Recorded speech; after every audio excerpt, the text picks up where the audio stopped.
Hello everyone, in today's video I am going to show you how to fix Realme Neo 7X is not charging. So let's start the video. First of all, check your charger and cable works properly or not.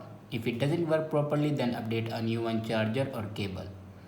After that, open your settings. In settings, scroll down and click on system and update, and then click on software update. Now here you can check your latest version will be updated or not. If it doesn't update to latest version, then update it to latest version.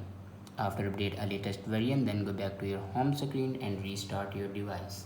For restart your device, press and hold power button and then swipe up to restart your device. After doing these steps, your problem will be fixed. I hope this video is helpful for you. Thanks for watching.